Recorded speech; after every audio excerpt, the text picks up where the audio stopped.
Aloha, my name is Dalani Tanahy. I am a Hawaiian kapa maker living in Makaha on the island of Oahu. Kapa was something I knew of, I was aware of it. I had a giant Tongan kapa when I was very young, and when I moved to Hawaii when I was 18, I saw Hawaiian kapa in the Bishop Museum, and as an artist I thought that would be a really interesting thing to learn. Had no idea who did it or where it was or anything. I just got it in my mind that that would be a cool thing to learn, and I waited 15 years until an opportunity came for me to learn how. Most of the people who do these kind of arts also realize that there was a specific kuleana that came with it, and a specific responsibility about learning and understanding the art as best as we could. Kapa, we didn't have any kupuna. People always ask me, oh, did your grandma teach you this?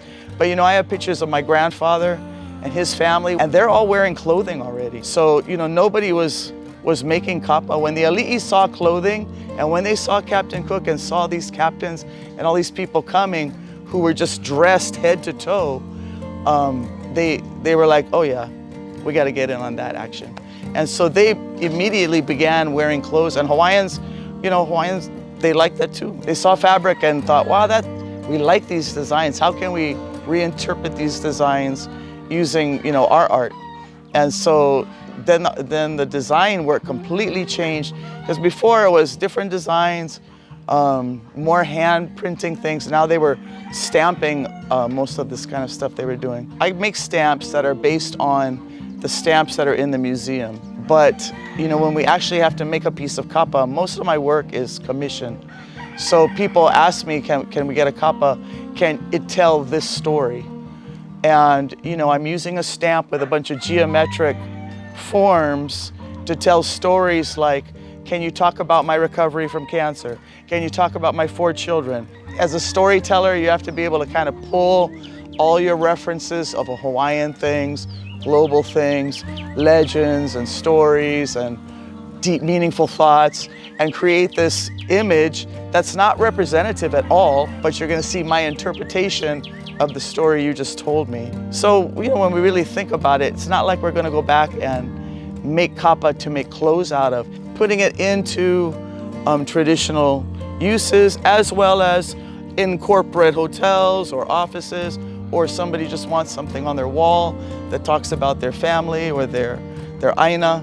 And so, you know, my business statement is that anybody who feels they need kapa in their life for whatever reason, that's my mission, is to make sure they have that. So that's what we do. These are the Vauke trees, and their common name is paper mulberry. They are from Asia. When people left Taiwan and that area and began to travel in the Pacific, they brought all these things with them. You know, as you're growing it though, you just want to see that nice main stalk without all the branches on it. I can have a tree ready to cut down in about 9 months. I was doing classes that were like a year-long class.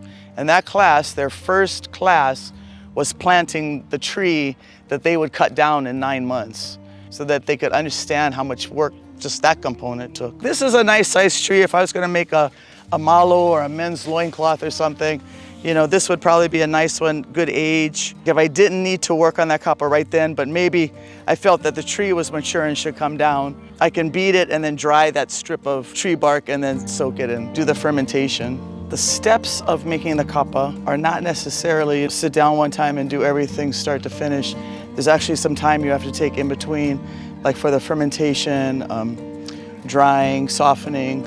In this first part, when we do it, we use the opihi shell, and we just need to scrape off this outside skin. The white part on the inside with the phloem layer is the part that we actually want to use.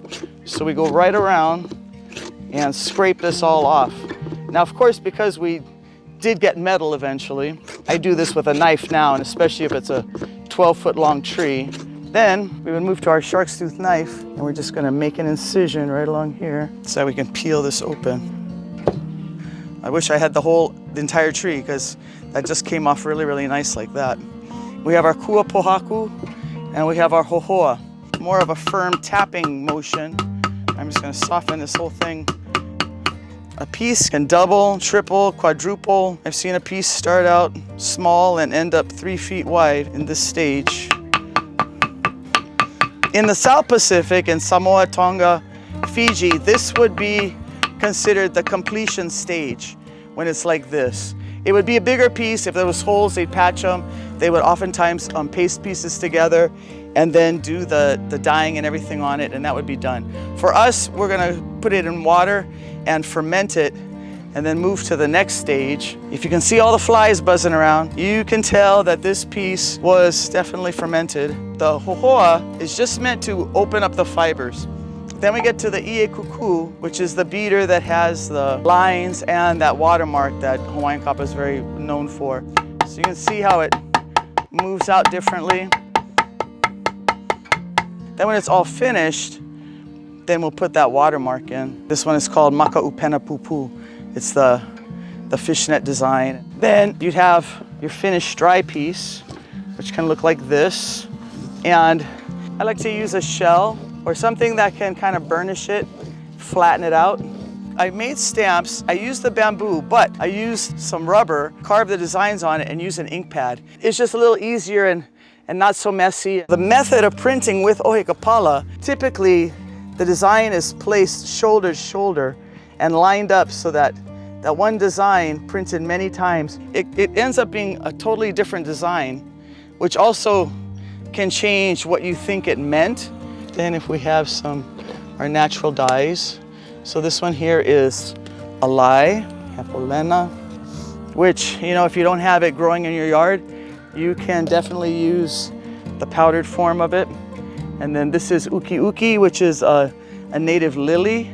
That is pretty much the 10-minute version of a very lengthy process of making kapa, but you can kind of see how it's done and using some modern things. Kapa has become such an integral part of my life as a practitioner, as a Hawaiian, as a woman who's, you know, kupuna did this. There is almost nothing in my day or my life that is not somehow kapa related. I think, especially living on an island, we should always be aware of our resources, our food, our fish, all the things that we have right here, the things that our kupuna had and used every day of their lives. But I'm happy to do this, happy to share, of course. It wouldn't be any good for me if I just learned this and kept it to myself. It's important to be able to teach the keiki, teach the grown-ups. And yeah, that's my kapa story, and I'm sticking to it.